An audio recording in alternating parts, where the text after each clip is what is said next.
औज़ुबिल्लाहिमिनश्शैतानिर्रजीम बिस्मिल्लाहिर्रहमानिर्रहीम। अल्लाह जल्ल शानहू दे नाम दे नाल अल्हम्दुलिल्लाहि रब्बिल आलमीन वल आक़िबतु लिल मुत्तकीन अस्सलातु वस्सलामु अला रसूलिहिल करीम। अस्सलामु अलैकुम दोस्तों, डॉक्टर नसीर कालों हाज़र CNP न्यूज़ तो।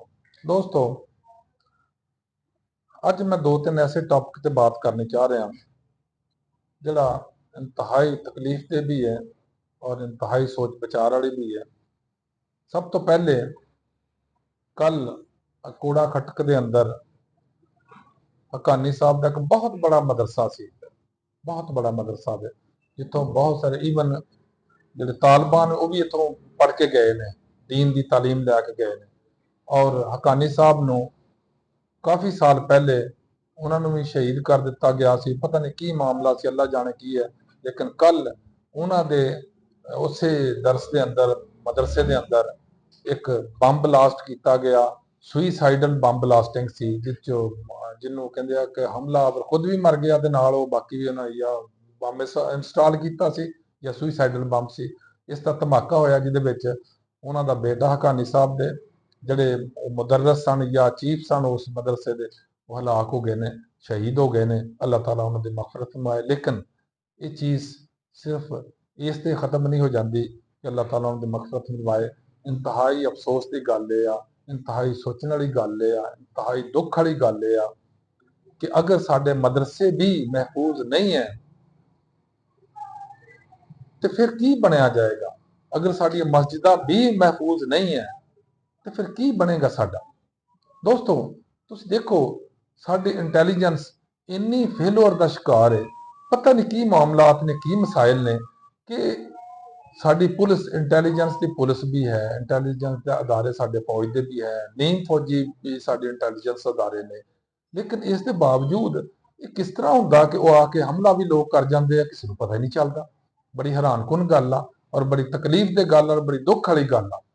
मेरी हुकामे बाला नाल गुजारिश है कि कम से कम तुसीं अपने मुल्क नूं तो सिक्योर करो, कम से कम अपने मुल्क अल तवज्जो दिओ, सिक्योरिटी इन्नी टाइट करो और उस तो बढ़ के इंटैलीजेंस रिपोर्टां, इंटैलीजेंस वर्किंग इन्नी ज्यादा करो कि इत्थे किसी नूं जरूरत ना होवे कि मुल्क के अंदर दाखिल होवे, खा बाहरों आवे, खा मुल्क के अंदरों कोई तखरीबकारी करे, उन्हें जरूरत ना होवे कि कर सके, क्योंकि साडियां एजेंसियां जिहड़ियां वो जाग रही ने। मेरा एक बहुत बड़ा यकीन सी, इतमाद सीगा कि दुनिया के अंदर सब तो टॉप मोस्ट जिहड़ियां इंटैलीजेंस एजेंसियां ने उस साडी एजेंसी आ ISI।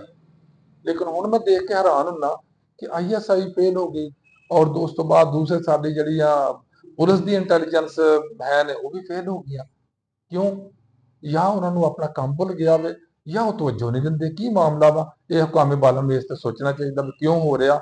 और ये मुल्क के वास्ते सिर्फ साडी शनाख्त खराब नहीं कर रहे, साडी इकोनॉमी खराब नहीं कर रहे, साडी सियासत खराब नहीं इहदे नाल हो रही, बल्कि मुल्क की इज्जत आबरू मतलब निशान लगता वे और मुल्क की बदनामी होंदी है दिन वजह तो। इस वास्ते साडे मुल्क कोई बंदा अपने इन्वेस्टमेंट करनी आउंदा, इत्थे सरमायाकारी नहीं करता, क्योंकि जिस मुल्क च लॉ एंड ऑर्डर का मसला इस तरह का होंदा उत्थे कोई बंदा अपना पैसा जाया नहीं करने तैयार होंदा और कोई बंदा सिक्योर अपने आप महसूस नहीं करता। दूसरा टॉपिक जिहड़ा सीगा वो ये सी, साडा क्रिकेट मैच होया। क्रिकेट मैच असीं हसबे मामूल हार गए, जिस तरह बाकी कई बारी हरे सी। क्यों? जदों अकरबा फरवरी क्रिकेट टीमां दे विच होए ते अपने क्रिकेट बोर्ड च होवेगी तो फिर यहो कुछ होना जो होना। क्यों नवाज साहब इस तरह ही नहीं?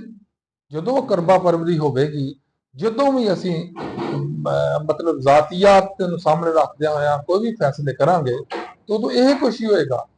क्यों जित सकदा? हालांकि साडी टीम अक्सर औकात साडियां टीमां वर्ल्ड वाइड मैच जित के बड़े बड़े वड्डे इनाम लैके आउंदियां रहियां। बहुत बड़े बड़े इन्होंने मतलब काम किए ने।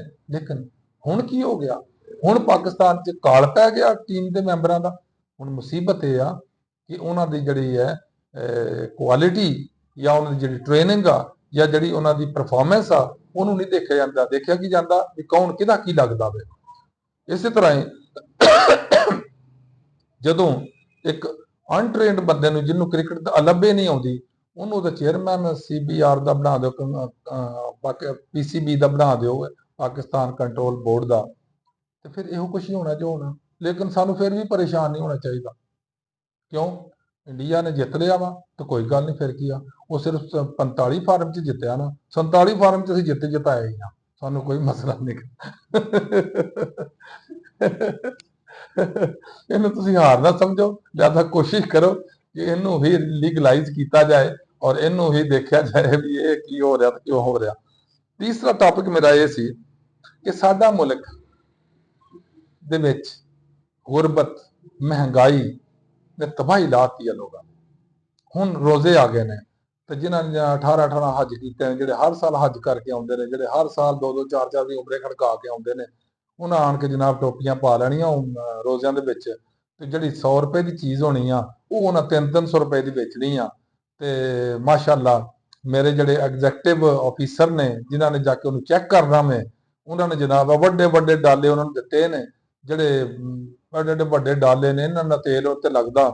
ਉਹਨਾਂ ਨੇ ਜਾਣਾ, ਐਨਕਾਂ ਕਾਲੀਆਂ ਲਾਈਆਂ ਹੋਣੀਆਂ, ਉਹਨਾਂ ਫਿਰਨਾ ਤੁਰਨਾ, ਆ ਕੇ ਤੇ ਆਰਾਮ ਨਾਲ ਬਹਿ ਜਾਣਾ।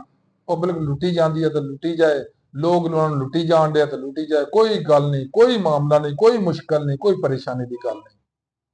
ਲੇਕਿਨ ਅਫਸੋਸ ਦੀ ਗੱਲ ਇਹ ਆ, ਮੈਂ ਕੱਲ ਪਰਸੋਂ ਦੇਖ ਰਿਹਾ ਸਾਂ ਫੇਸਬੁੱਕ ਤੇ ਕਿ ਜਰਮਨੀ ਦੇ ਅੰਦਰ ਰੋਜ਼ੇ ਆ ਰਹੇ ਨੇ, ਜਰਮਨੀ ਦੇ ਅੰਦਰ ਉਸ ਗਵਰਨਮੈਂਟ ਨੇ ਉਹਨਾਂ ਦੇ ਰੇਟ ਘਟਵਾਤੇ ਨੇ।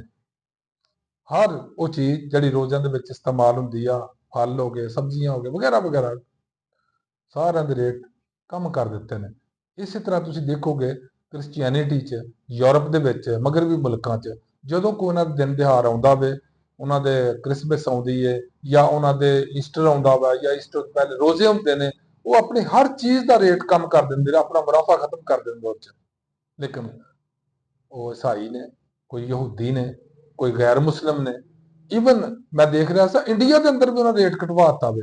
ਲੇਕਿਨ ਸਾਡੇ ਪਾਕਿਸਤਾਨ ਦੇ ਅੰਦਰ ਕੀ ਹੁੰਦਾ, ਇੱਥੇ ਜਨਾਬ ਆਣ ਕੇ ਸਾਰਾ ਮੁਨਾਫਾ ਪੂਰੇ ਸਾਲ ਦਾ ਸਾਰੇ ਦੁਕਾਨਾਂ ਵਾਲਿਆਂ ਨੇ ਮੁਸਲਮਾਨਾਂ ਤੇ ਕੱਢਣਾ, ਔਰ ਮੁੜ ਕੇ ਹੱਜ ਕਰ ਕਰਕੇ ਕਰਨਾ ਕਿ ਅਸੀਂ ਬਖਸ਼ੇ ਗਏ ਆ।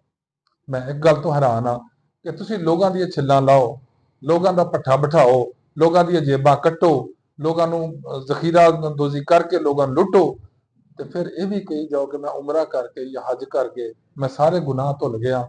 ਇਹ ਨਾਊਜ਼ ਬਿੱਲਾ, ਨਾਊਜ਼ ਬਿੱਲਾ, ਮੈਨੂੰ ਤਾਂ ਸਮਝ ਨਹੀਂ ਆਉਂਦੀ ਇਸ ਗੱਲ ਦੀ। ਇਹ ਮੇਰੇ ਦੀਨ 'ਚ ਕਿੱਥੇ ਇਸ ਤਰ੍ਹਾਂ ਲਿਖਿਆ ਹੈ? ਮੇਰੇ ਦੀਨ 'ਚ ਤੇ ਇਹ ਹੈ ਕਿ ਤੁਸੀਂ ਜ਼ਖੀਰਾ ਅੰਦੋਜ਼ੀ ਨਹੀਂ ਕਰੋ, ਆਪਣਾ ਮੁਨਾਫਾ ਜਿਹੜਾ ਲੈਣਾ ਮੁਨਾਸਬ ਮੁਨਾਫਾ ਲਓ। ਲੇਕਿਨ ਦਿਨ ਦਿਹਾੜ ਤੇ ਗਰੀਬ ਲੋਕ, ਜਦੋਂ ਹਰ ਬੰਦੇ ਨੂੰ ਇਹ ਹੱਕ ਹਾਸਲ ਆ ਕਿ ਰੋਜ਼ੇ ਵੀ ਰੱਖੇ, ਈਦ ਵੀ ਮਨਾਏ, ਤੇ ਉਹਨੂੰ ਜਿੰਨਾ ਤੁਸੀਂ ਫੈਸਿਲਿਟੇਟ ਕਰ ਸਕਦੇ ਹੋ ਉਹਨਾਂ ਕਰੋ, ਸਹੂਲੀਅਤ ਜਿੰਨੀ ਦੇ ਸਕਦੇ ਹੋ ਦਿਓ। ਲੇਕਿਨ ਸਾਡੇ ਲੋਕ ਕੀ ਕਰਦੇ ਨੇ, ਅਲਹਾਜ ਸਾਹਿਬ ਸਹੂਲਤਾਂ ਦੇਣ ਦੀ ਬਜਾਏ ਉਹ 3 ਗੁਣਾ ਰੇਟ ਵਧਾ ਦਿੰਦੇ ਨੇ। ਤੁਸੀਂ ਇਹ ਜਾ ਕੇ ਦੇਖ ਲਓ, ਕੱਪੜੇ ਦਾ ਰੇਟ, ਜੁੱਤੀਆਂ ਦਾ ਰੇਟ, ਖਾਣੇ ਪੀਣ ਦੀ ਚੀਜ਼ਾਂ ਦਾ ਰੇਟ। ਮੈਂ ਅਕਸਰ ਦੇਖਿਆ, ਤੁਸੀਂ ਵੀ ਦੇਖਿਆ ਹੋਏਗਾ ਕਿ ਰੋਜ਼ਿਆਂ ਦੇ ਵਿੱਚ ਆਣ ਕੇ ਜਿਹੜਾ ਫਲ 100 ਰੁਪਏ ਕਿਲੋ ਸੀ ਨਾ ਰੋਜ਼ਿਆਂ ਤੋਂ ਪਹਿਲੇ, ਉਹ ਜਨਾਬ 300 ਰੁਪਏ ਕਿਲੋ ਹੋ ਜਾਣਾ। ਜਿਹੜਾ 300 ਰੁਪਏ ਕਿਲੋ ਸੀ ਉਹ 700 ਰੁਪਏ ਕਿਲੋ ਹੋ ਜਾਣਾ। ਲੇਕਿਨ ਇਸ ਮੈਂ ਗਵਰਨਮੈਂਟ ਨੇ, ਕੋਈ ਵੀ ਗਵਰਨਮੈਂਟ ਲਗਾ ਲਓ, ਗਵਰਨਮੈਂਟ ਕੌਣ, ਉਹ ਸਾਡੇ ਚੋਂ ਨਹੀਂ, ਉਹ ਵੀ ਜਦੋਂ ਅਸੀਂ ਲੋਕ ਠੀਕ ਨਹੀਂ ਹੋਣਾ ਚਾਹੁੰਦੇ, ਜਦੋਂ ਅਸੀਂ ਲੋਕ ਆਪਣੇ ਆਪ ਨੂੰ ਠੀਕ ਨਹੀਂ ਕਰਦੇ, ਗਵਰਨਮੈਂਟ ਨੇ ਕੀ ਠੀਕ ਕਰ ਲੈਣਾ ਉਹਨਾਂ ਨੂੰ ਆ ਕੇ। ਲੇਕਿਨ ਫਿਰ ਵੀ ਅਥਾਰਟੀ ਤੇ ਹੈ ਨਾ ਗਵਰਨਮੈਂਟ ਦੀ, ਅਗਰ ਉਹ ਚਾਹਵੇ ਤਾਂ ਬਹੁਤ ਹੱਦ ਤੱਕ ਠੀਕ ਕਰ ਸਕਦੀ ਆ। ਲੇਕਿਨ ਮੁਸੀਬਤ ਇਹ ਆ ਕਿ ਸਾਡੇ ਜਿਹੜੇ ਗਵਰਨਮੈਂਟ 'ਚ ਬੈਠੇ ਨੇ, ਉਹਨਾਂ ਨੂੰ ਪਬਲਿਕ ਨਾਲ ਇੰਟਰਸਟ ਹੀ ਕੋਈ ਨਹੀਂ ਹੁੰਦੀ ਕਿ ਲੁੱਟਿਆ ਕੌਣ ਜਾ ਰਿਹਾ ਤੇ ਲੁੱਟਣ ਕੌਣ ਡਿਆ। ਉਹਨਾਂ ਨੇ ਬਸ ਐਨਕਾਂ ਲਾਈਆਂ ਨੇ, ਕਾਲੀਆਂ ਐਨਕਾਂ ਨੇ, ਉਹਨੂੰ ਕਿਹੜਾ ਨਜ਼ਰ ਆਉਂਦਾ ਵਿਚਾਰੇ ਨੂੰ ਕਾਲੀਆਂ ਐਨਕਾਂ 'ਚ ਆਣ ਕੇ ਜੋ ਗੰਦੀ ਮੰਦੀ ਜਿਸ ਤਰ੍ਹਾਂ ਮਰਜ਼ੀ ਕੋਈ ਵਿਕੀ ਜਾਏ, ਲੁੱਟੀ ਜਾਏ, ਖਾਈ ਪੀ ਜਾਏ, ਅੱਲਾ ਖੈਰ ਤੋਂ ਬੇੜਾ ਪਾਰ। ਦੋਸਤੋ, ਮੈਂ ਇਹਨਾਂ ਲੋਕਾਂ ਅੱਗੇ ਵੀ ਗੁਜ਼ਾਰਿਸ਼ ਕਰਾਂਗਾ ਜਿਹੜੇ ਇਹ ਰੋਜ਼ਿਆਂ ਦੇ ਅੰਦਰ ਬਹੁਤ ਜ਼ਿਆਦਾ ਰੇਟ ਲਗਾਉਂਦੇ ਨੇ ਔਰ ਬਹੁਤ ਜ਼ਿਆਦਾ ਲੋਕਾਂ ਨੂੰ ਲੁੱਟਦੇ ਨੇ, ਕਿ ਖੁਦਾ ਦਾ ਖੌਫ ਕਰੋ।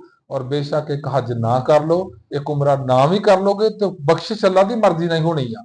ਨਾ ਤੁਹਾਨੂੰ ਰੋਜ਼ੇ ਨੇ ਬਖਸ਼ਾਉਣਾ, ਨਾ ਤੁਹਾਨੂੰ ਹੱਜ ਨੇ ਬਖਸ਼ਾਉਣਾ, ਨਾ ਤੁਹਾਨੂੰ ਉਮਰੇ ਨੇ ਬਖਸ਼ਾਉਣਾ।